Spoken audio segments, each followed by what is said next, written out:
If you look at the lowest level of consciousness, what I call the victim mentality, it's a level that I call to me. I would have the house, the car, the body, the money, the whatever, but everything happens to me. All stress comes from life not fitting your pictures. And the friction that causes is really where most people get stuck. A lot of people have the premise that in order to create the life they want, they've got to try to fix the outer world. And that's where a lot of people fall down, because one of the universal truths that I've found in the work that I've done is that outer world follows inner world. He is a serial entrepreneur, a keynote speaker, and one of the most sought after coaches in the world on human behavior and personal transformation. We have the inspiring Peter Sage in the house. There is an energy that is intelligent that if you know how to tune into it, it can do a lot of the heavy lifting for you. If I believe that I live in a hostile universe, I'm separate, therefore I'm only focused on myself. And so many people are standing in front of the mirror and they're angry because it's not smiling back. So I'm curious, why do most people suffer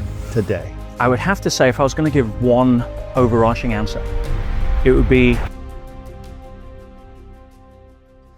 You've been coaching people for a long time about how to unlock their greatest potential and how to get rid of feeling stuck and suffering in their life. So I'm curious, why do most people suffer today? Oh, great starting question. And I would have to say, if I was going to give one overarching answer, it would be that all stress comes from life not fitting your pictures, meaning that the outer world doesn't fit the pictures of what you think the inner world says it should look like. Mm-hmm. And the friction that causes is really where most people get stuck.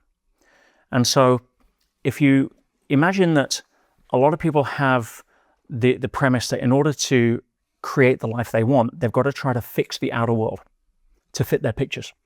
And that's where a lot of people fall down, because one of the universal truths that I've found in the work that I've done is that outer world follows inner world, not the other way around. Mm-hmm.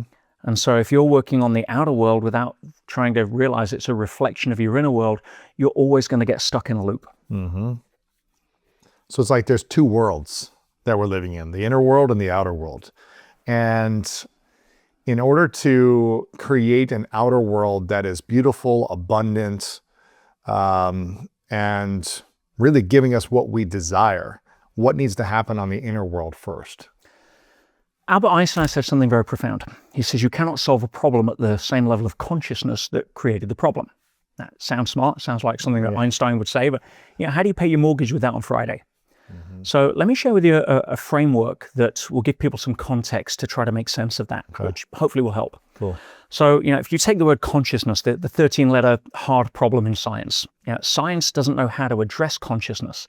They still think it's a byproduct of brain function, and it isn't. Consciousness is not a function of the brain as much as a television doesn't write and produce its own programs. Mm-hmm. Right? The brain doesn't produce consciousness. A radio doesn't write music. It tunes in. So if you look at the lowest level of consciousness, what I call the victim mentality, it's a level that I call to me. There's 4 levels I'll break down. To me? To me. And the reason for that is because the mantra of that level of consciousness for people that operate there is that I would have the house, the car, the body, the money, the whatever, but everything happens to me. It's the quintessential victim mentality. And you only have to go to the savannah to understand that, victim isn't a place you want to be. Nowhere in the universe is the concept of victim supported. So this is the lowest level of consciousness, victimhood. Victimhood, correct. And the challenge with that is that there's a lot of attraction to it if you share your story and get significance, or what we call secondary gain from your story. Because what it really does is prevent you from requiring courage to move to the next level. Mm-hmm. And that next level is what I call by me. And by me is the achiever level. And it's where most people in personal growth tend to operate from. We realize that to me sucks. Nowhere is to me rewarding me with something other than short-term significance for sharing a problem. And you've heard the term misery loves company. Mm-hmm. Well, no, misery loves miserable company. Yes. Right? It's not a place you want to go. So Vince the victim isn't a character I want to play. But moving into the achiever world, that's where the hustle is. That's where by me is, if I am going to get the house, the money, the life, the goals, what have you, it's going to happen by me. And so you get out there and you start wrestling reality. You start tackling the outer world. You start getting up early, doing your morning routine. And to be honest, the vast majority of personal growth is catering for what I call low by me to high by me. It's like, I already know you want to achieve. You're not lazy. See, in the original days, the early days, you've had Tony on, for example, in Tony's earlier days of personal growth, it was really attracting the to me to buy me market. All right, stop watching infomercials at 2 a.m, pull your thumb out of your ass, go set some goals, go hard. get them, cowboy. Yeah. I'll teach you how. The problem is that there's not a lot of money in the victim mentality wanting to escape from to me to buy me, because they're quite happy, a lot of them, being into me. Yeah. Some people are very happy. It doesn't take hard work. Exactly. They're very happy being unhappy. In fact, if you solve their problem, they'll resent you for it, because now they've got to find another problem to be able to hold on to. Yeah. Yeah. And to gain significance for being a victim in something else. Significance, certainty, you name it. That they will wrestle you if you try to take their problems away. And that's fine. Some people have to hit their head on the sidewalk to learn how to tie their shoelaces. Right? You can send them love, you can hold a space, and it's tough if it's someone you care about, your family member or what have you. But you really have to be able to understand that one of the first rules of coaching is that if you want something for somebody more than they want it for themselves, you're wasting your time. Yeah. So most personal growth caters for low by me to high by me. How to 10x, how to hustle more. You want a BMW, you want to go to a Porsche, or you're in a Ford, you want to go to a Lexus. It's the next level. The challenge with that, if I was to put it into characters, we know Vince the victim is not a place you want to go. So Alan the achiever is who shows up. But when you're wrestling the outer world without doing the work on the inner world, Alan the achiever pretty soon becomes stressed out Simon. Yeah. Which leads to burnt out Barry. Yeah. Right? And maybe heart attack Harry. Or if you avoid that, what normally happens is you drop back down into to me to catch your breath, realize that's not who you are, get back on the horse. So your business fails, you get despondent, you go into victim mode for a short while, or you have a relationship breakup, you go into victim mode for a short while. Then you realize you shake it off, it's not who you are, you get back on the horse. But that cycle tends to repeat for a lot of people. And that's because there's a third level of consciousness. And the third level is the level of through me. Through me is where life starts flowing through you. There's far less effort. Synchronicities happen. Deals line up. Doors open as you touch the handle. You're not having to shoulder barge them in by me. And it's a very different way of being able to operate. And we've all had situations, moments, glimpses, phases where that tends to happen. But how do you engineer that is a great question, which I'll dive into. But through me is a far more effortless way of living. Now, if you go to somebody like Dr. Joe, who I know you've had on several times. Yes. Dr. Joe's market in personal growth centers around what I would call low through me to high through me. People understand there is a quantum field. There is an energy that is intelligent, that if you know how to tune into it, it can do a lot of the heavy lifting for you to help you open the doors, to line up the meetings. See, in Buy Me, if you want to get a certain sales target, as an example, you make 50 sales calls and you hustle. In Through Me, you end up meeting somebody in a lineup in Starbucks who turns out to be a 50 client customer. It's that kind of energy. Yes. Which people would call luck if you're in To Me. Chance if you're in Buy Me. But as Dr. Joe says, if something happens once, it's an incident. If it happens twice, it's a coincidence. But if it happens more than twice, it's a pattern, and patterns are based upon laws. So how do you understand that? We know the laws of the physical world. We've reverse engineered that through observation, starting with Copernicus, getting into Galileo, into Newton. And we know now the physical laws so well, we can repair the human body or put somebody in orbit. But what are the laws that govern the inner world? That's where Through Me operates. And people that go to a Dr. Joe week-long advanced retreat, you're not going to get people from Buy Me go there because they're too busy being busy. People that already understand that, low through me to high through me, great. My market, the one that I've spent most of my career working with, is I'm the guy that gets people from Buy Me to Through Me. That's the jump. Because once you start realizing there's a different level from by me to through me, that's when things start to unlock. Absolutely. And there's levels within through me. Yes. Oh, yeah. There is a fourth level, and this original model comes from Michael Beckwith. Okay. And I searched for years to find out where this original model came from. And I was with actually Michael a little while ago in Bali. We were speaking at the same event. Yeah, he's a great And he guy. says, yeah, it came through at when he was teaching in class one time. But it probably came through him too. Exactly. It's like, that's how it works. And what's the fourth level? Fourth level is what we call ASME. It's above my pay grade. It's really where a lot of the spiritual masters arrived at and taught from. And it's really what you would call non-duality. It's about oneness. And so the questions become, how do you move through the levels? I'll give a short insight. So to get from to me to by me, from victim to achiever, what have you got to give up? What have you got to replace it with? Yes. Well, the first thing you have to give up is blame. Blame doesn't work in any area of life. I don't care if you're sat at the traffic lights and somebody hits you from behind. The moment you start blaming, your frequency drops to a point of victim. Taking responsibility for everything, no matter what, is a very hard pill for people in to me to swallow. So it's a lot easier to point fingers. As I said, it releases you from the obligation of being able to embrace courage to move forward through your insecurities or fears. Wow. To go from, and what do you replace it with? Personal responsibility. Yeah. And that's pretty simple. So victimhood is really about being in a state of blame or a lack of responsibility. Yeah. Or even if something happened that you didn't want to happen, that maybe you felt like it was not supposed to happen, there's still a level of how can I respond from a place of, okay, this happened to me. This was not fair, whatever it might have been. I was abused, I was neglected, someone stole from me, whatever it might be. I got fired.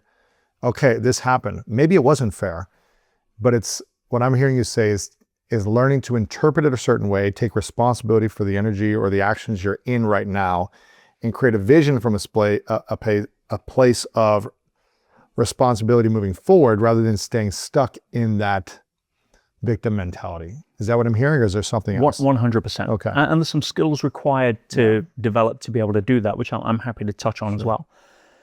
To go from, by me to through me, what have you got to give up? What have you got to replace it with? Well, the first thing you've got to give up, and some people aren't going to like hearing this, is the need for control. I didn't say control itself, but the need for control. And most people are trying to control so many things that are uncontrollable in the outer world. Hence the amount of stress that usually comes up. What do you got to replace that with? Trust. Faith, knowing, pick a word. In what? In all fairness, something bigger than you. Most people I've worked with that are depressed because they're too focused on themselves. And that's, that can be tough when everything's against you because you're in survival mode. It's natural. But generally speaking, gratitude and depression don't live in the same room. Right. And if you can focus on something to be grateful for, and there is always something to be grateful for, but if you can give up the need for control and replace it in something that's smarter than you. Again, let's go back to Einstein. He said, one of the most powerful questions you could ask or answer in your lifetime is, do you live in a friendly or a hostile universe? Now just look at that through the lens for a second. If I believe that I live in a hostile universe, everything out there with teeth is after me. I'm separate, therefore I'm only focused on myself. Therefore, it's all about the egocentrism. It's all about how do I protect, how do I safeguard, how do I conquer, whatever it may be, go out and get. If you are with somebody and you break up and you live in a hostile universe, your self-talk is going to be, I'm no good, so they left me, or why did this happen to me? If you look at life through the lens of a friendly universe, somebody leaves you, so, well, thank God they went, so they made room for somebody who's right. If this is happening for me, then there's something here to learn. And asking questions like, look at what I've learned rather than look at what I've lost, is a different shift between a life on antidepressants and a life of possibility. Yes. And so what was Einstein really pointing at? Because the reality, Lewis, is that we don't live in a friendly universe, nor do we live in a hostile universe. We live in a self-reflecting universe. Two men sat behind prison bars, one saw mud, the other saw stars. Same environment, different interpretation. So if you're able to develop the skills of how to look at life through the lens of, through me rather than by me or to me. Yeah. And one of the key skills to that is asking better questions. And people underrate that as an actual skill. So your brain is a loop closing mechanism. It's going to find answers if you pose questions to it. It's what it does. It's like a faithful Labrador. If you get a stick and you throw a stick for your Labrador, go catch it. it's going to go get it. Yeah. Now, what most people do is they throw lousy sticks, right? You throw a question and you get this moldy stick and you throw it in the swamp and the Labrador comes and drops it back on your clean carpet. Yet you ask the question, why am I not good enough? Why does this happen to me? Why am I unlucky? Your brain's going to fetch the stick because you're a schmuck, because your teacher said you weren't good enough, because your elder brother got all the attention, whatever it is. The mind's job is to rationalize and justify. That's what it does, right? Not based on truth, based on trying to close the loop. The brain doesn't like to live in the space of a question. That's what makes cliffhangers or page turners, right? Because we need to know what's happening next. So you learn to ask better questions.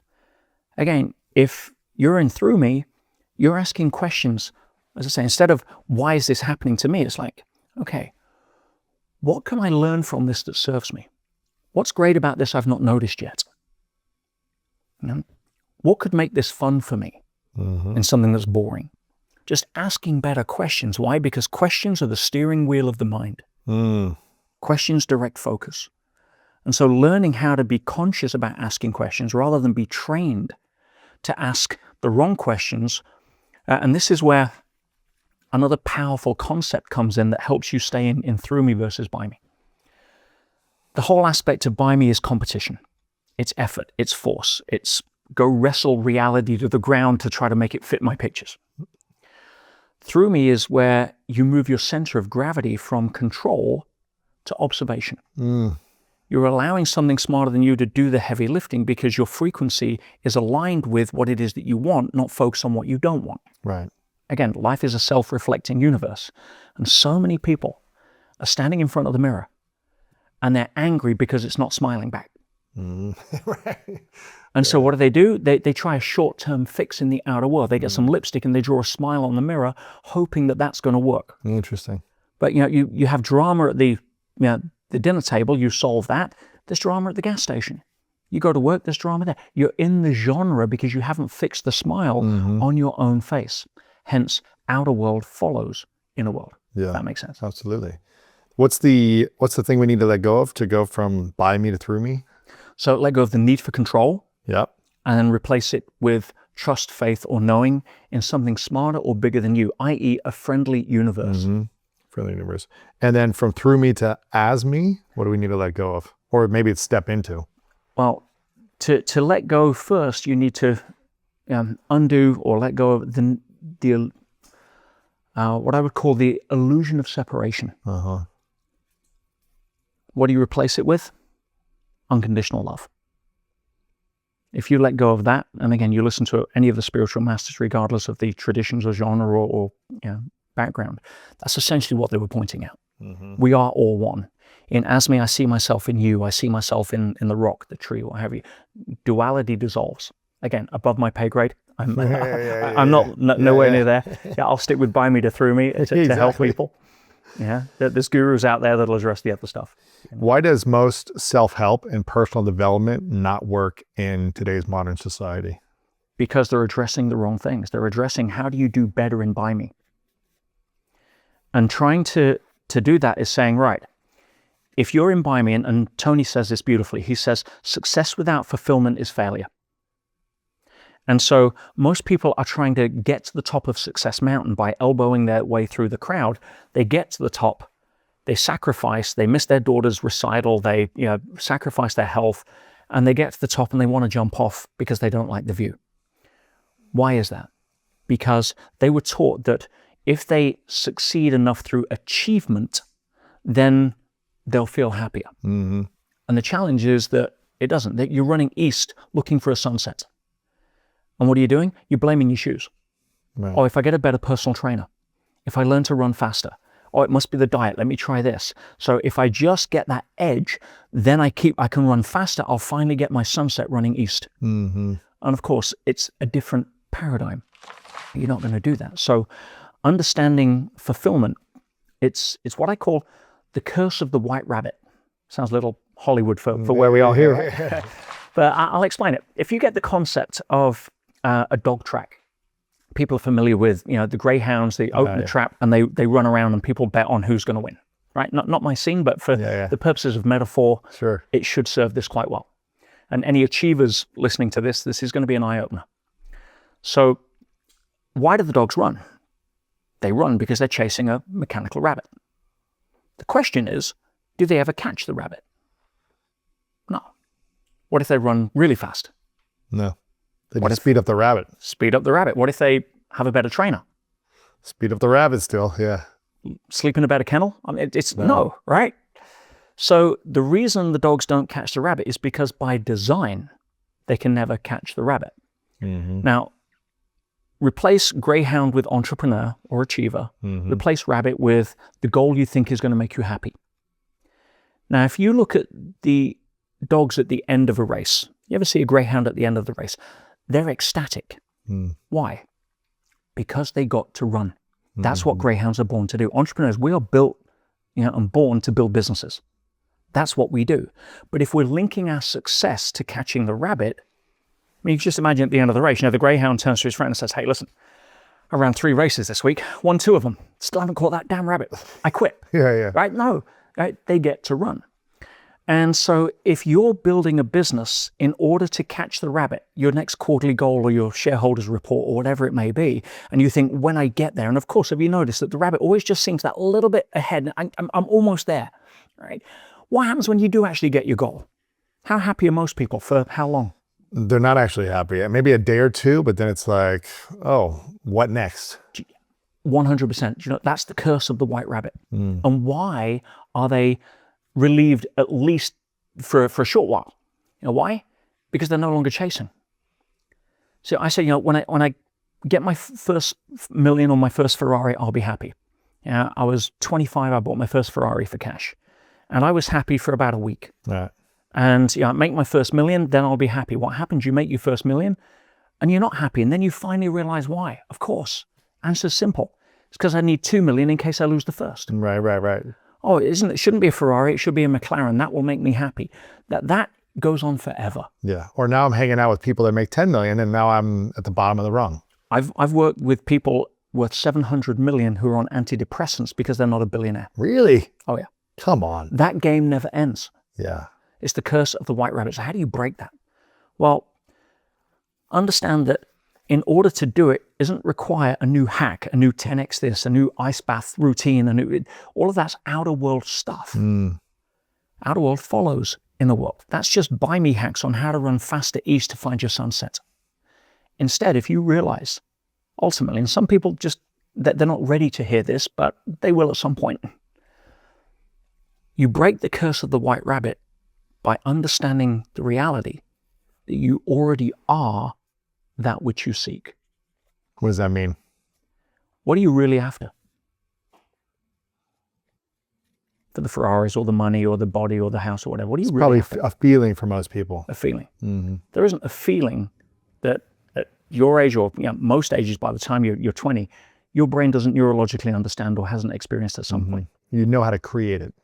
So what you're really saying is that in buy me, and this is kind of the curse of buy me, the white rabbit, is that when I achieve a certain level that I have internally arbitrarily set as a point, I will then give myself permission to feel a feeling that I could actually feel now. Mm-hmm. But I'm refusing to do that because my rules for what has to happen for me to have that permission are set in some sort of achievement criteria externally. Instead of just being now. See, here's a great analogy. Let's say you win a round-the-world trip. You entered a competition, you're in a waiting room, you got bored, you're online, you entered something, and a month later you get a notification, you've won an all-expenses, round-the-world trip, dream trip, 20 different destinations, everything on your bucket list, the Northern Lights, the pyramids, Antarctica, Angkor Wat in Cambodia, all of these things. First class, you've got jets, you've got cruise ships, you've got everything. You are so excited. And you can take one person with you. Yeah? Obviously, if you would be Martha, right? But you call your friend and you say, oh my goodness, you're not going to believe this. Yeah, we're emotional creatures. We're designed to share. We experience emotion through connection. So you call a friend or you're talking and say, I've just won this amazing round the world trip. Yeah, I'm just looking through the itinerary. And before you can get to the second place that you're going to, your friend cuts you off and says, whoa, what's your final destination? You're like, well, I'll get to that. But yeah, we're also going here and we're going there. Well, no, I don't care. What's your final destination? You're like, well, I haven't even looked that far ahead. I just want to enjoy the trip. Yeah. That's life.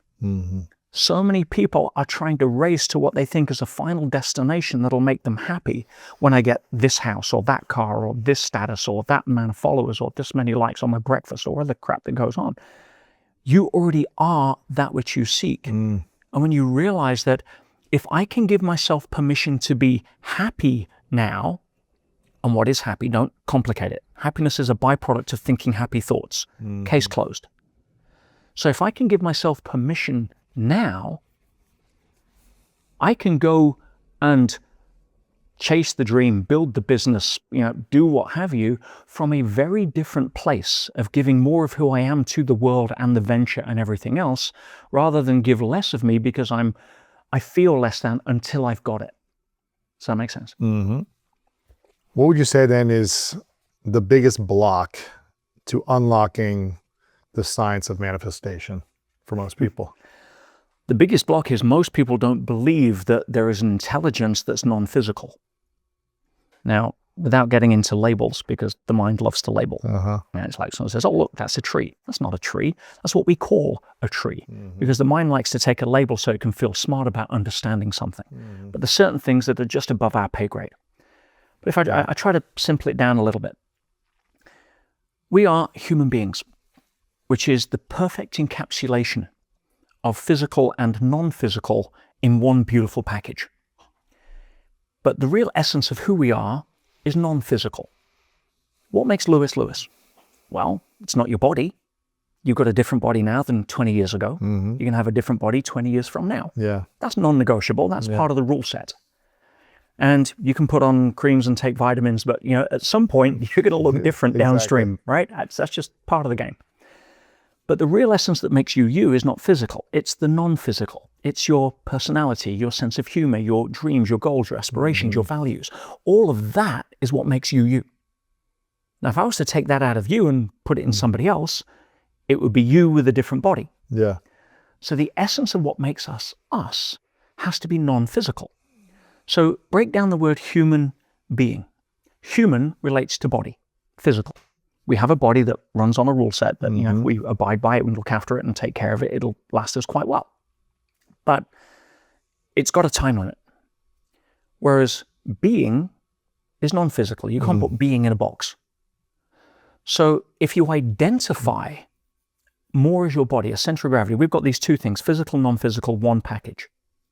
If you take your associations to who you think you are, and you put that center of gravity over to the body, I am my body, I'm my physical self, and I identify in the physical world, the outer world. Your body has a nervous system that is hardwired for comfort, which is useful when you're standing too close to a fire. Sitting on an ant's nest. But if you identify with that, you're going to make the rookie mistake of thinking that life is a comfort-centric experience. And the journey to emotional maturity, one of the greatest days in a human being's life, is the day they wake up to understand that life is actually a growth-centric experience, not a comfort-centric experience. And so if you identify as the physical version of you, you're going to seek comfort by design because that's what your nervous system is wired for. If you understand that the real essence of who you are is way bigger than a body, the non-physical version of you, the you with a capital Y, let's call it our soul. That's hardwired for growth. Everything in nature grows so that it can contribute, or it's taken out of the food chain. I didn't make that up. Look out of your window. The two rules of nature. So if you identify more with you trying to carve your legacy out in the physical world, you're going to be calling problems rather than opportunities or challenges. You're going to be struggling and fighting an inertia that is designed to give you challenges and problems, because that's how you grow. We know that in the gym. Yeah, how do you grow the body? You push it past its comfort zone. Yeah. Whereas, how do you grow spiritually? Through the challenges and problems we have. So if most personal growth is focused upon you trying to take on the outer world to chase some rabbit that you think is going to give you fulfillment, which it isn't. Why? Because the reality is you can never, underline, never catch the rabbit of fulfillment by running on the track of achievement. Mm-hmm. Not because you're not a good enough entrepreneur or a good enough hustler or a good enough person, but you turn up the speed of the game by design is designed that you can't do that. You can never win. It shouldn't even be about winning. It's like, and if that's the game you're playing, you'll never be able to win because there's always something else you need to chase. Exactly. There's always something that comes after, and you go to your grave exhausted. Mm-hmm. Yeah, Rockefeller, famous for saying at the end, how much more money do you need? Just a little more. Crazy, right? That's not the game you want to play. Is that what he said at the end? Yeah. Now, I wasn't there. I mean, right. That's what you hear. But, yeah. And I had a business mentor, bless him, he's passed away now. I've had three main business mentors, a gentleman called Peter Thomas, who founded or co-founded EO, the Entrepreneurs Organization, beautiful soul. And Dan Pena, who I've known for 35 years now. Wow. Dan is the king of buy me. You want to hustle and buy me?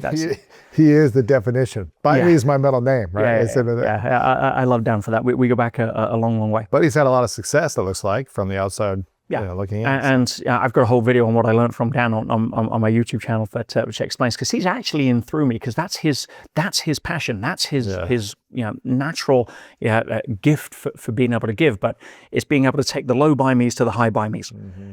Right? And then another gentleman called Errol. Errol is a plutocrat by every definition. I knew Errol for 15 years. I never knew him earn less than about $1 million a day. Say it again. He only what? He made $1 million a day? I never knew him earn less than about $1 million a day. Every day he was making $1 million. 350 million a year would be an average year for Errol. And he sold his last business for $3.6 billion in cash. And he's passed away now earlier, but Errol was never really happy. Yeah, it was always, what's the next deal? We lived together a couple of times. He taught me a huge amount in business. I was very grateful for him. In business, he was a phenom, 50-0 in terms of businesses he built. Wow.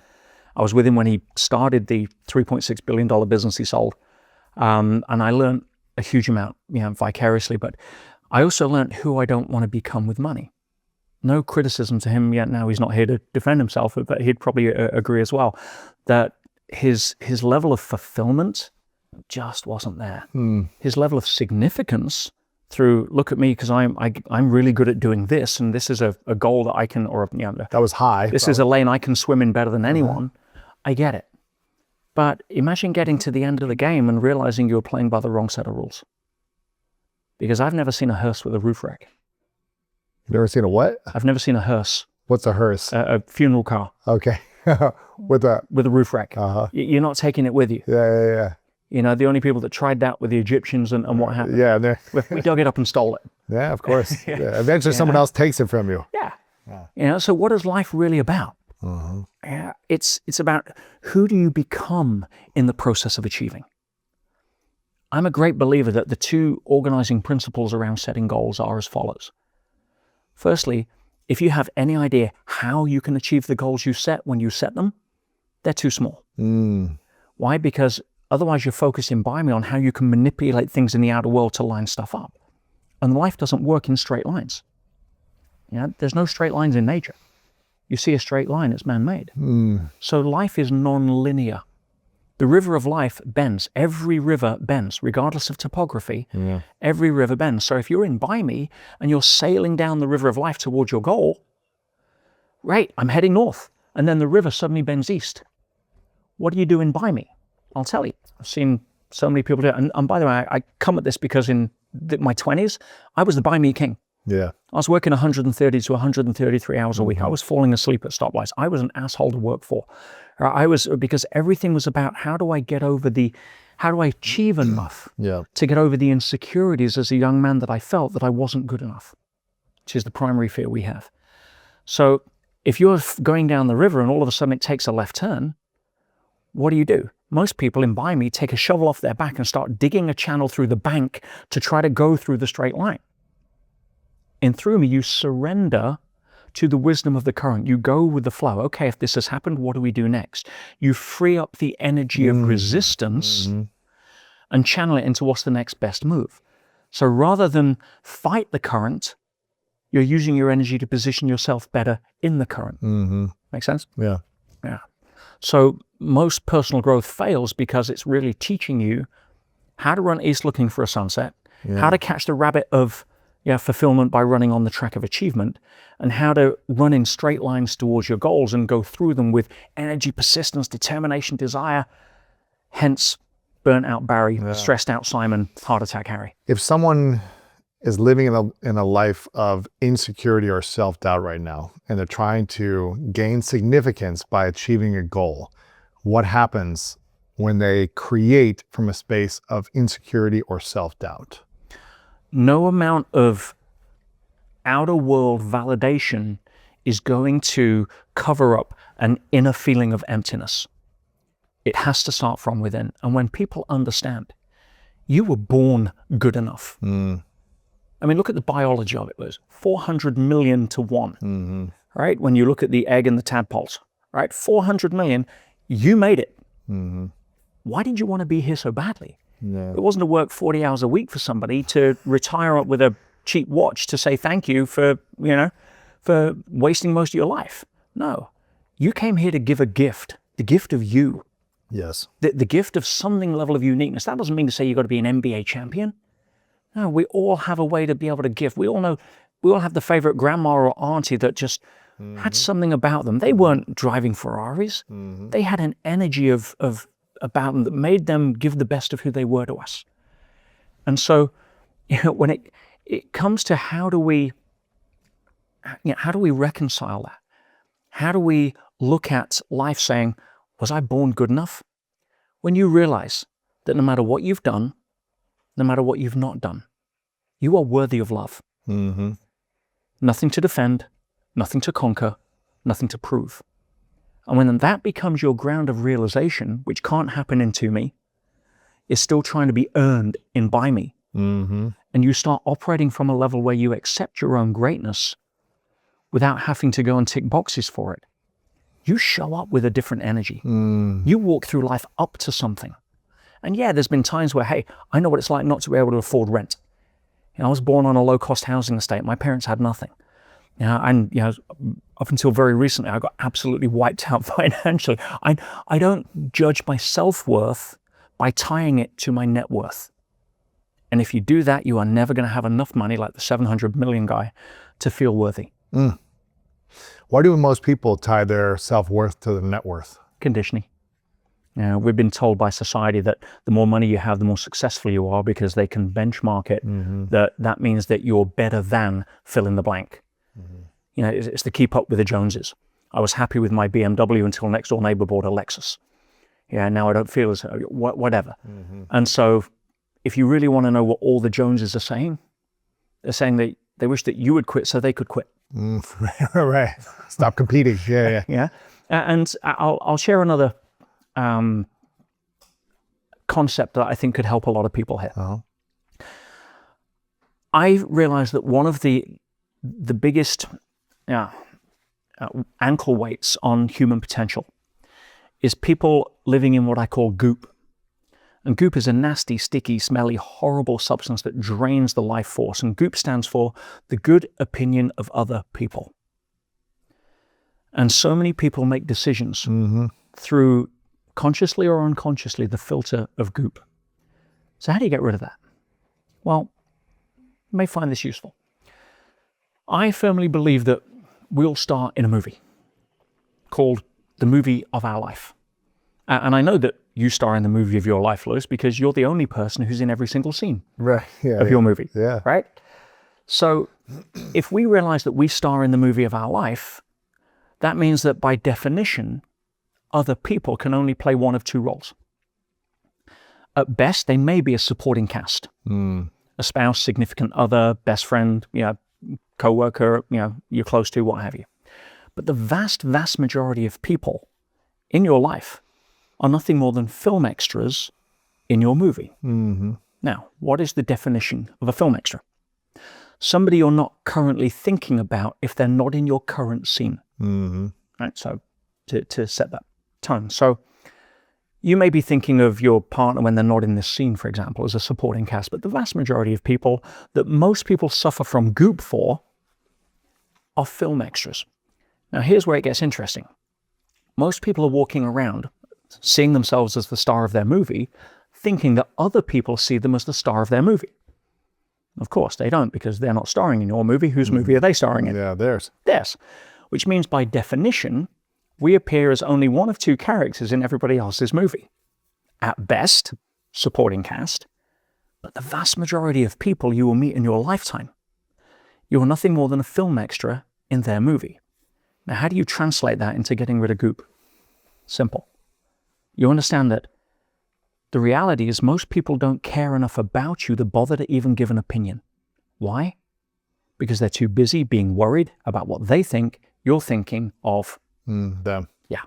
In other words, everyone's walking around in this bubble of self-importance thinking, I wonder what everybody thinks of me in my bubble of self-importance, not realizing that they're walking around in their bubble of self-importance thinking, I wonder what everyone's thinking of me, my bubble of self-importance. And when you burst your own bubble and see it for what it is, the freedom that comes with that is refreshing. That frees up life force rather than you trying to run around as this chameleon, this adaptation machine. Oh, if they don't like me this way, I'll be this way. If they don't like me this way, I'll be that way. Yeah. It's letting go of the character that you've been playing. Yes, and a lot of that is driven by patterns. I worked alongside, as a trainer for Robbins Research for Tony for 15 years. And I learned a huge amount from Tony, but he said one thing that was so powerful that it was in a leadership meeting one time, and he came out, it was almost a throwaway comment, but it had such an impact on me. He said, if you want to get good at working with people, get good at spotting patterns because there's only so many of them. And I looked at that. So let's look at perfectionism. That's a classic buy me pattern as well. Any perfectionists watching here will probably understand that, what that's like. Now, the thing with perfectionism is that it sounds very altruistic. It's like, who doesn't want to be perfect? I just want to make sure it's the best it can be. It's almost like a self, acknowledging I'm doing the right thing. But there is no perfectionism. Perfectionism is the lowest standard because it's unattainable. Evolution hasn't finished. So if nature isn't perfect yet, why do you think we should be? So what really is perfectionism? I'll tell you. The real language is, I'm scared of screwing up-ism. So it's got to be right. Otherwise, it has its basis more in fear of rejection. Like shy. Shy's a racket because, I'm just introverted. I'm shy. No, you're not. You're running a pattern that says, please don't let you discover me because I'm scared of your judgment. That's the reality. Yeah. Now, I'm not judging them for that. I'm just saying address what the real thing is. Because what you're really looking for is the inability to handle rejection. Classic to me pattern. So you learn how to handle rejection. Why? Because if somebody rejects you, there's a difference between rejecting a person and rejecting their idea, their concept.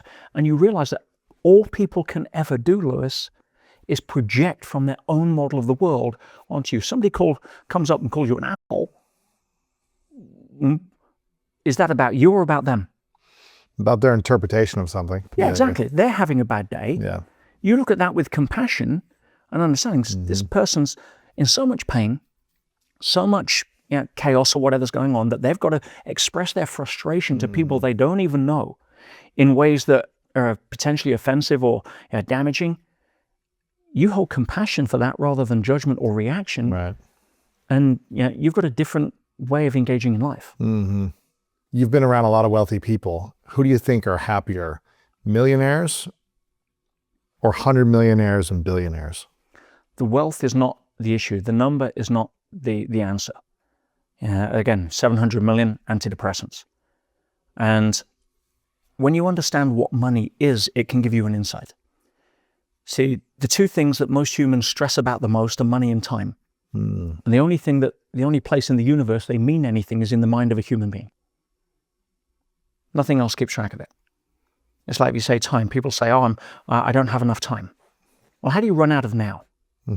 Right. It's like You try you try to manage time. You can't manage time any more than you can manage the current of a river while you're swimming in it. It's the only area in life, whether you're born in a slum in Guguletu in Cape Town or in Beverly Hills down the road, it's the only area we've all been treated equal. Is we get 24 hours in a day. So trying to manage time is, manage your priorities, manage your focus. But don't think you can manage time because you're commoditizing it. You don't go to Walmart and buy 3 hours, 20 minutes on special offer for 2 hours and 10. Right? It doesn't work that way. No. Money's the same thing. It's conceptual. The only place it means anything is in the mind of a human. You and I were on a desert island with $1 million in cash and the economy had gone, we'd set fire to it to keep warm. Yeah. Right? It's pieces of paper with dead people printed on it. It's shiny stones and hard rocks. So the concept of money was created as a way to try to level the playing field in the bartering section. So if you've got goats and I've got chickens and I want goats and you want chickens, then we're in business. But I want goats and you don't want chickens. We need a way to figure it out. So money, you find someone else who wants a goat and you did this and it's like, all right, let's just trade something. Yeah. Just a lot easier to do it that way. So we created the concept of money to help solve that kind of problem. There's other backstory to it, but to simplify it, let's leave it there. But it's still a human construct. So I did an experiment. My dog, got a Jack Russell. I've got two, but my boy's called Archie. And I did an experiment. This went kind of viral on social. Archie the Achiever? Definitely not, no. He's Archie the daddy's boy, but achiever when it comes to chasing balls. Yes, that's what I mean. But I got a ribeye steak. I put it on a plate. I got €1,000. I live in Spain. €1,000 in cash, and I put it on another plate. I said, right, Archie, listen to me carefully. Do you know how many ribeyes you can buy for €1,000? Right? Right. I'm going to give you one shot, one choice. Right? We know where this is going. Right? Yeah. And it was a fun way to kind of make a point. Of course, straight for the ribeye. But if you think that money is a measure of your success, no, money is a measure of how much value you add.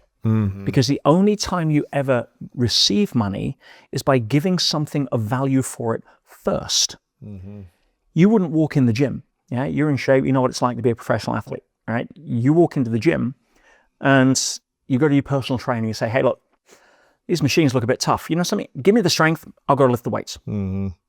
Doesn't work that way. You lift the weights, you get the strength. You sit in front of the fire on a cold night and it's dead and you say, hey, negotiation time. Give me some heat. I'll go fetch you some wood. Doesn't work that way.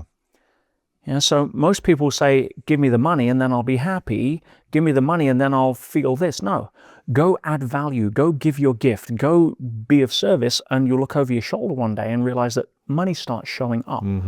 But you cannot, and this is a bigger conversation. I talk about the number one rule of coaching being that if you want it more for somebody than they want it for themselves, you're wasting your time. Yes. Number one rule in personal growth, you can never rise above the opinion of yourself. What does that mean? It means that we have a financial thermostat. And if your financial thermostat, like a room thermostat, there's a program invisibly running in the background that monitors the current temperature, that if it drops below, the heaters kick in. If it goes above, the air conditioning kicks in. So if your financial thermostat's set for $50,000 a year, and all of a sudden you drop to 30, the heaters kick in. You get motivated. You're up early. You're hustling. You're getting out there. You're doing something. You're following up on sales calls. You're figuring it out. You suddenly go to $100,000 a year and you're now comfortable, but that internal programming is running that says, too hot for you up here. Air conditioning kicks in. So what happens? You stop following up on leads. You don't get as motivated. You're not getting up as early. You're not putting as much time in, and you self-sabotage. And we see this played out in every lottery winner example you can give. Right? So your financial thermostat governs your ability to attract, earn, keep, retain, be a custodian of money. So how do we increase our financial thermostat to earn more? Well, the trap, as you alluded to earlier, is that if you have your self-worth to your net worth, you're caught in a negative loop. Because unless I earn enough, I'm not good enough. But if I'm not good enough, I'm not earning enough, because my frequency now is matching a lack consciousness, a poverty consciousness, a scarcity mindset. The people that I've seen that are constantly happy, whether they're millionaires, billionaires, centimillionaires, decamillionaires, or broke, are people who have an abundance mentality, a prosperity consciousness, and it isn't linked to money. Money is one of the aspects. Again, it's almost a strange concept that we created. Hence, self-worth and net worth shouldn't be tied. But I mentioned earlier about gratitude and scarcity can't live in the same room. So if you want to create an abundance mentality and you don't have money, stop trying to focus on money to trigger the feelings of abundance. What should we focus on instead? What do you have an abundance of? Love, joy, presence, curiosity. Friends, oxygen if you're struggling. I mean, focus on something that you're grateful you have more for. And a contrast frame here is a powerful tool to use. Most people use contrast frames the wrong way. For example, let's say you're working at a new job, temporary position, and the boss calls you in on Monday morning, says, "Hey, John, we've been watching you. We've been impressed. You're a team player. You're not a clock watcher. You've been going the extra mile. We're going to give you a permanent contract and a 10% pay rise." How do you feel? Better. Yeah, happy. Great, thanks. So 12 o'clock comes, you're in the staff canteen, and you're chatting with Susie, and she's all happy too. Say, "Hey, Susie, how's it going?" "Oh, great." Say, "Oh, you're really happy?" "Yeah, I've had a great time. Boss called me in this morning. Give me a permanent contract." She does the same job as you, by the way, right? It says, "Yeah, give me a permanent contract and a 20% pay rise." Now you're not happy. Well, you had nothing before. Now you only have 10%. So you're contrasting it to what she got rather than contrasting what you didn't have before. Contrast frames are okay. When I was in Pentonville, I mentioned earlier, 6 months in jail. And I would be helping the prisoners. And I would give them Man's Search for Meaning, Viktor Frankl. And I would challenge them not to cry with tears of gratitude for the fact they were in Pentonville and not Auschwitz. Wow. Reframe. Yeah. Everything's reframable. And that was a powerful lesson for a lot of them. And some people committed to me don't want to change. That's okay. Your job is not to change anyone. We have no right to change anyone. I've got no right to walk into somebody else's movie, grab the scriptwriter's pen and start altering their scenes. That's, even if you love them and you can see that they're self-harming, they're self-sabotaging, and you want them, you can see the problem. You don't get to do that. All you get to be, Lewis, in this world, which is what you're doing with this podcast, which I love, you get to be the example and you get to be the invitation. You can't be the invitation without being the example. Right. But you also cannot be the imposition. You can't push. Nobody changes because you tell them to. Yeah. Why? Because it triggers the primary fear that we all have, which is the fear we're not enough. Yeah. And ultimately that we won't be loved. So if you try to argue with anyone or even help them by saying, "Oh, I've got a great way that you can get out of this problem," what most people hear isn't, "Oh, here's somebody trying to help." What most people hear is, "Oh, I'm not good enough doing what I'm doing now and you're trying to fix me." And everybody will push back against that. And family member or stranger or work colleague, doesn't matter, because it triggers that primary fear, which is the fear we're not enough. And most people do almost anything to avoid that, including stay in their victim story so that, at least they have some certainty that they know how bad things are. Yeah. Wow. What is the thing that you learned the most when you went to jail for 6 months? Well, again, I'll give you some context for the audience as so well. People know what happened. I was in a litigation, a business deal with a multi-billion-dollar company, arguing over a multi-million-dollar deal that we'd done years before. And it was a contractual dispute. I thought they were just bullying me. I didn't want to stand for it. I was the little guy. They were the big guy. They had bigger muscles in the financial legal playground. And I stood my ground. I'm like, no, I've done nothing wrong. And to try to put pressure on a settlement, they issued a contempt of court application saying I breached a freezing order they'd put on, which was like, financial handcuffs to try to put pressure on me. And I hadn't. And I read it and I looked at it and it was clever. You'd expect it from a $100 million law firm representing a multi-billion-dollar company. And I thought it'd get laughed out of court in 5 minutes. They sold it to the judge. He gave me 6 months inside as a civil prisoner. Never been arrested, never been accused of a crime, still no criminal record. Yeah, with anything connection to that. It was like, wow, I go from 50 staff, helping, hundreds, thousands of people, to in jail, lost everything. Wow. And that was 9 years ago. And including hundreds of thousands of legal debts that they piled on top of me. No credit rating. I came out, lost nothing, lost my wedding, lost business, lost everything from literally that quick. And here's an interesting lesson that I'll share with people again as a framework I think will help, especially if people are going through their own version of that right now. Not in jail, but losing loved ones, business failure, divorce, whatever it may be. We all face our challenge. And one of the biggest things I mentioned earlier about turning your mindset around, identity is a key factor. The questions you ask, the focus you have, the by me or through me positioning, a lot of it comes down to identity. Because people in personal growth learn things. They read the books, they go to the seminars, they watch the podcasts. There's 3 levels that lands at. And here's why most people keep running the rinse and repeat cycle. The first level is the intellectual level of understanding. It means it makes sense. People listening to this in English, it makes sense. But if you only keep it at the intellectual level, then knowing and not doing is the same as not knowing. Smokers know they shouldn't smoke.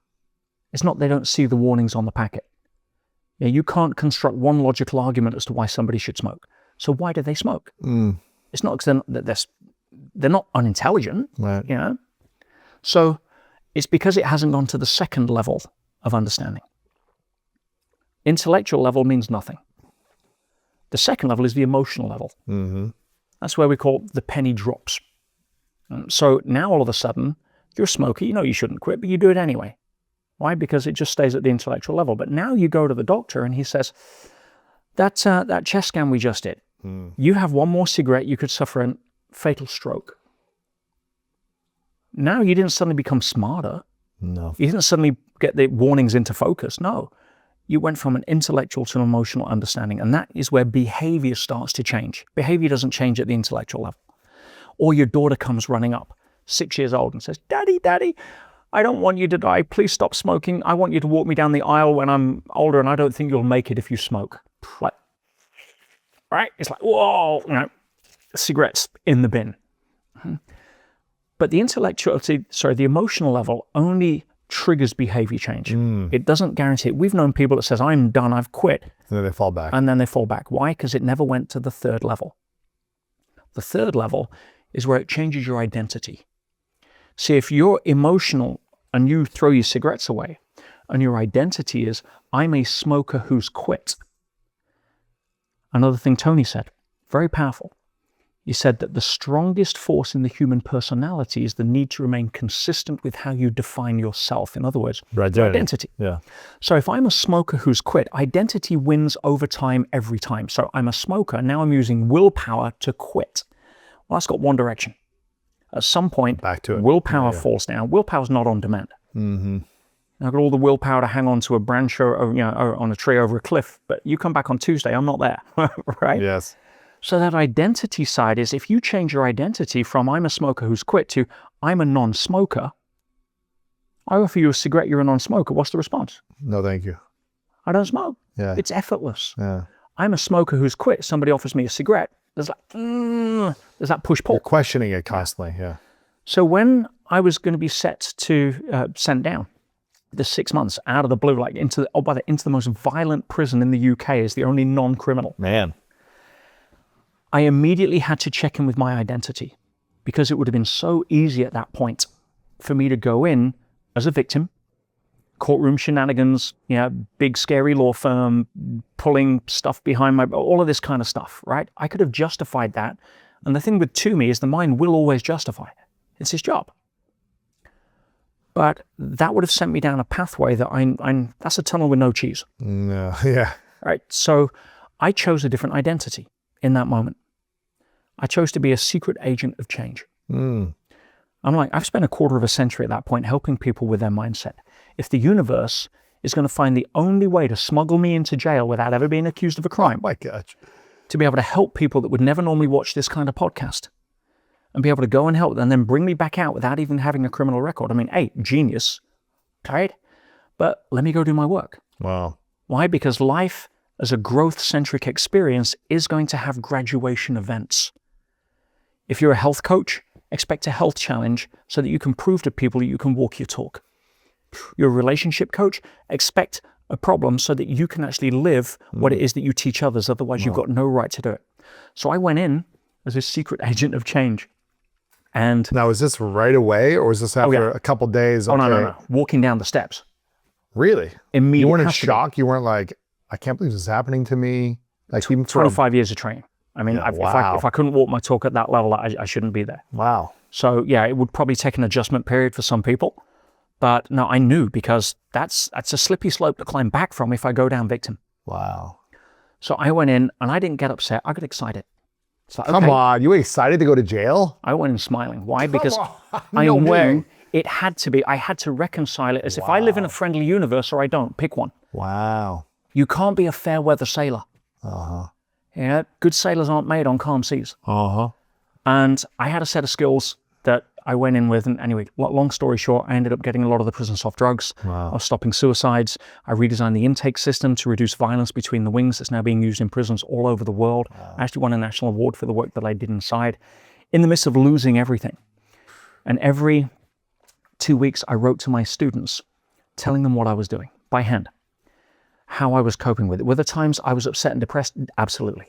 Yeah, I'm not superhuman. There was times where I woke up at 5 a.m. because my body was trained to wake up at 5, and I can't move because my cellmate doesn't wait till 7. You don't want to upset your cellmate. It's sitting there. You know, and that's hard because you can't move your body to try to change your emotions. And there was times I doubted myself. There was times but where do you live? Where do you visit? Uh-huh. You know, if you live in the gym, you can visit McDonald's once in a while. It's not going to do a lot. But if you live in McDonald's, you visit the gym once in a while, it ain't going to do a lot, right? So I wrote every 2 weeks, and when I came out, my students said that they'd learned more from the 11 letters than traveling around the world for the last couple of years following me on stage, because it was real. Wow. I'm breaking down how I'm doing suicide interventions. How do you stop somebody committing suicide permanently, not just in the moment? You can change anybody's mood in the moment, but permanently, when they go back to their cell and think the same depressing thoughts that caused them to be suicidal in the first place. There was a lot of suicides in that jail, by the way. And I put it all down. And when I came out, private letters, never meant to be for the public. They said they'd learned more from those letters, and it would help a lot of people if I shared them. Wow. So we put it into a book and called it The Inside Track. Yeah. And I'm so grateful, because I look back now and I think that even though obviously it was tough, running a marathon's tough, so why do people do it? Because you get a medal at the end, you feel proud of yourself. Mm-hmm. But there's times at mile 17 that you question yourself. Right? Yeah, there's times that I was questioning myself. But that book has helped so many people, changed the life of pretty much everybody that's read it. I'm getting emotional, I'm sorry. And to look back and see now that, one of the greatest adventures I ever had the privilege of living, and knowing that if you trust the universe to have your back, as dark as it can see at the time. I wrote a sign and put it on the inside of my cell door. It was a quote from Napoleon Hill. It said, "Every adversity carries with it the seed of an equivalent or greater benefit." And I read that sometimes hundreds of times a day. I had to. And the problem is most people are so busy moaning at the adversity, they never take time to water the seed. But if that river suddenly bends left and you're panicking because your goal's over there and now it's going this way, if you surrender to the wisdom of the current, if you go with the flow, say, okay, the milk is spilt on the carpet, bitching about it's not going to put it back in the bottle. I free up the energy of resistance to what is. Yeah. Because unless you've got a DeLorean and you're Marty McFly, you're not going to change it. No. So you free up that resistance and channel it into what is the next best move. Mm-hmm. Okay, I'm in prison. I can't change that. I've lost my business. I've lost my wedding. I've lost this. I'm hundreds of thousands in debt. I've lost What's the next best move? Well, I'm clearly here to serve. Let me go to work. Man, this has been powerful. I want people to get a copy of the book. It's called The Inside Track, The Ultimate Guide to Conquering Adversity. It's about the 11 private letters that you wrote while you were in jail to your coaching students, again, over the 6 months. And I think it's going to inspire a lot of people. I've got a couple final questions for you, but I wanted to ask you, or is there something you wanted to say? Actually, before you do it, I'd actually prepared a gift. Okay. For everybody watching. Okay. Because and by the way, this is coming out $350,000 in debt, no credit rating. I got excited about that. Why? Never climbed out of a hole that deep before. Let's see what happens. Okay. And I went to work because I've got a high conscious. I've got an abundance mentality, so I knew eventually the outer world would catch up. That's what I teach. I'm doing very well now. Yeah, I'm back on my feet. Things are going well. We're helping thousands of people a week. I'm really proud of what myself, the team, and the universe, if you want to call it, has helped. So I want to get this book into as many hands as possible. And so I prepared a gift for every reader.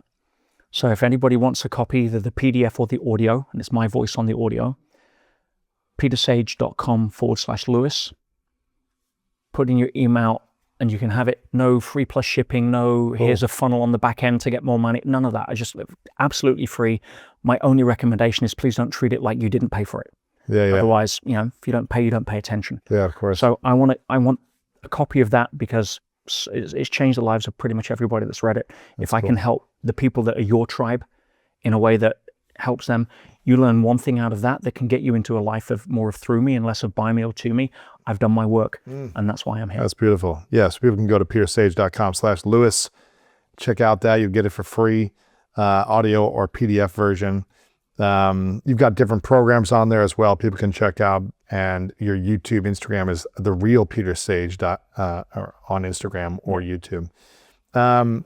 I know you had a couple cups here. I don't know if you had an example you wanted to share for something, or did you have a talk about it already? Or it kind of sums up a lot of what we've shared. Okay. Yeah, and kind of brings it full circle. So this is an example that people can see visually. So if we take a glass of water like this, the stuff in the glass, the water, represents the content of people's lives. It's your job, your business, your money, your friends, your religion, your hobbies. It's the stuff of your life. And the glass represents the container. It's the context. It's how you hold it, how you look at it. What most people spend most of their life doing is trying to stir the stuff in the glass. Mm-hmm. In your 20s, you're stirring it like mad, right? You're trying to figure out who you are. Yeah, what do you like? What food do you like? What sex do you like? What people do you like? What job or career do you like? So you're constantly stirring. Now, in your 30s, there's a bit more of a pattern to it. You're still trying to change things. But there's a bit more of a pattern, routine. You kind of know your preferences and who you are and what you like. 40s, still stirring. 50s, still stirring. 60s, 70s.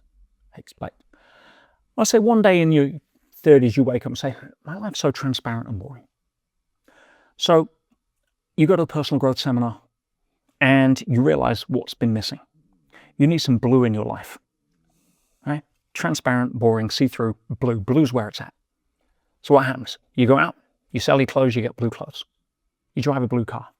Yeah, you find blue friends, all of that kind of stuff. And you're still stirring and trying to change everything in your life in order so you can see it to be happy. Mm-hmm. What happens after a while? Curse of the White Rabbit. Blue's just feeling... I need red, I need green. Yeah. Whereas if you were to simply take a different way to look at it and you were to put the water in, same stuff, what instantly appears to change in terms of how you see things in your life. Mm-hmm. See, most people are spending their time, effort, money, resources, goals, trying to change the stuff in their life. And while that's fine, we're here to create. We're born to create as human beings. We're born to go and experience and do stuff. But if you're trying to do it in order to change the color of what's in the glass without changing the color of the glass, you're going to be on a hamster wheel to nowhere, running east looking for that sunset. Mm-hmm. So we got to learn how to change context, not the content. Again, ask better questions. Yeah, raise your level of consciousness. Outer world follows inner world. And again, two men sat behind prison bars. I know this one. All right, one saw mud, the other saw stars. The environment is exactly the same. What you choose to do with that environment is everything. Yeah, I was on the ocean earlier this year and involved in something called the world's toughest row. And the reason I chose that was because I mentioned graduation event. Mm-hmm. Well, the Olympics is every 4 years. Yep. Yeah, so I didn't want to, I wanted to choose my next one rather than actually have it chosen for me by the universe. And so I signed up for the world's toughest row. It's an extreme endurance event, rowing unsupported across the Atlantic. Same route Columbus took from the Canaries to Antigua. Okay. And so 2 months, is that what you said it was? 2 months? How long? 2 months. And that just to set the scene. I mean, a marathon, 3 hours as a pro, 4 hours plodding, 5 hours you could walk it. Ironman, 14 hours, ultra marathon, probably a week. Toughest sporting event on TV, maybe Tour de France, televised, 21 days, grueling across the Pyrenees. We're talking somebody has to be rowing at all times. There's me and my best friend. So 2 hours on, 2 hours recovery. 2 hours, 2 hours, 2 hours. For 2 months? 24/7 for just under 2 months. Oh my gosh. It's the most extreme endurance sports event on earth. Nothing comes close.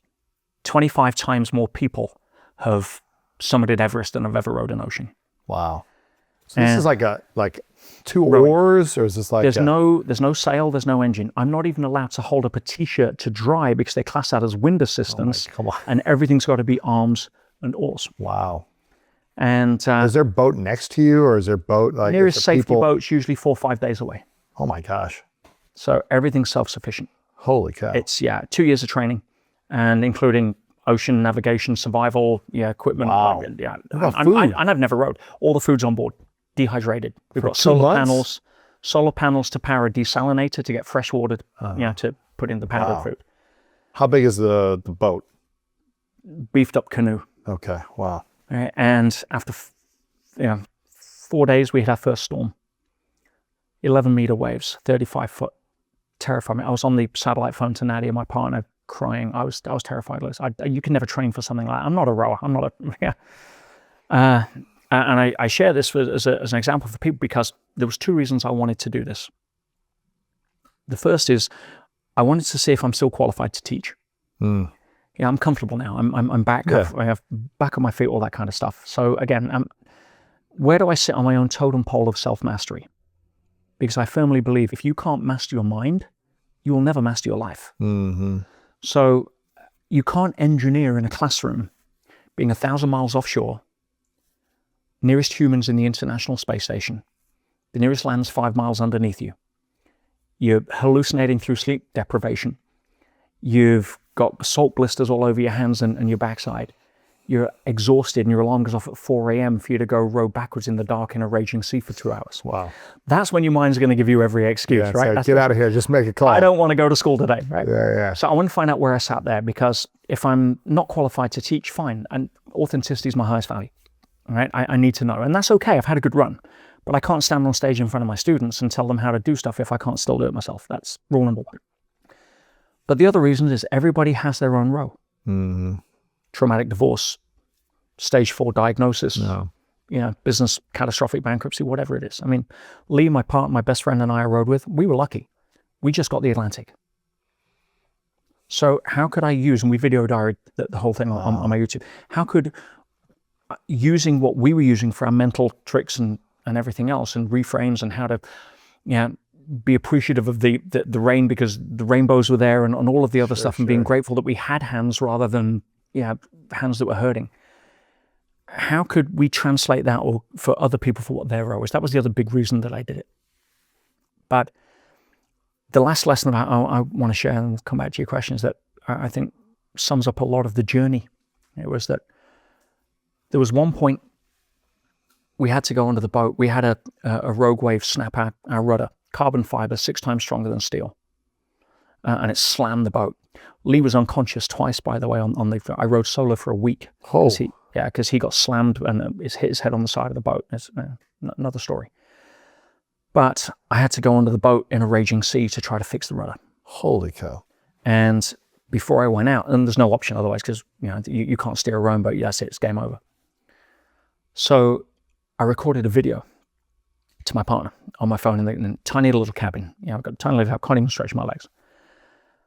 And it was to say, look, if you find this video, but you don't find me, and if I want you to know that A, I love you, but B, this was my decision.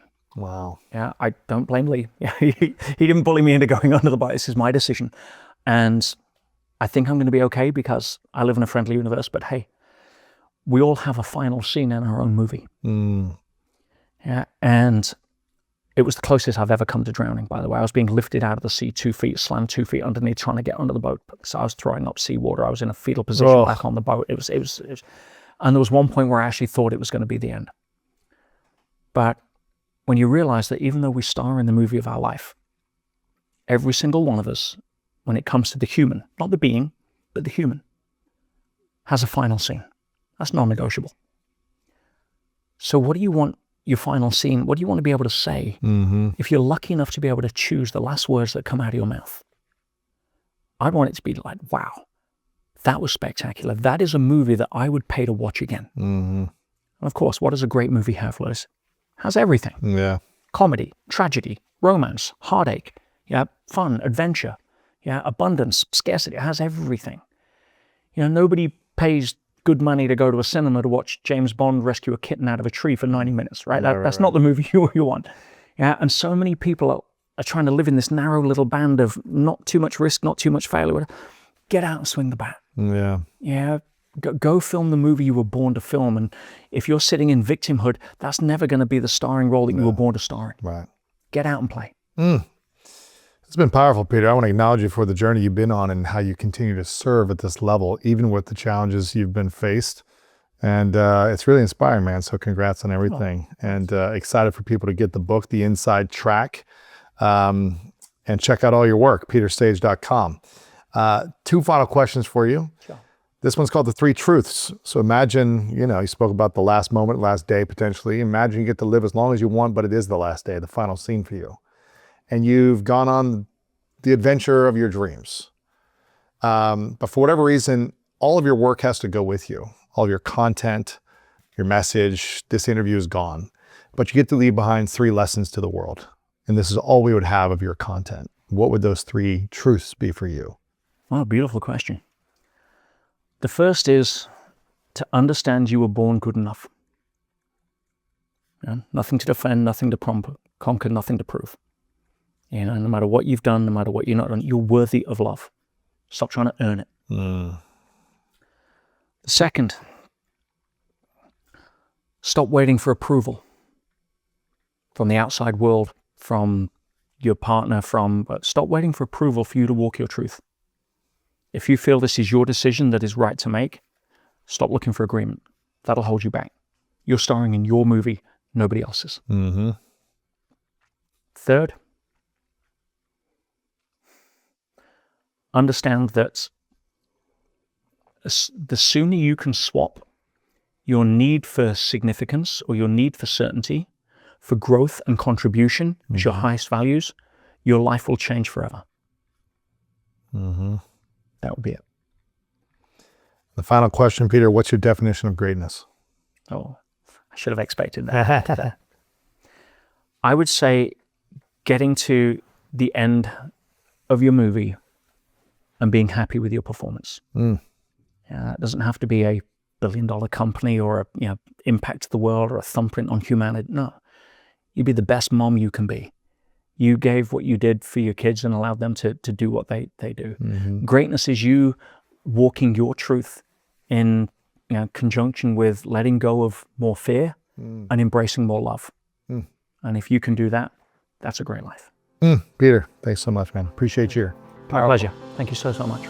Our preferences are our ceiling. Everybody listening right now, you have a preference and you've had your entire life of how much problem complexity you wanted to take on. I prefer hard problems, complex, multivariate problems.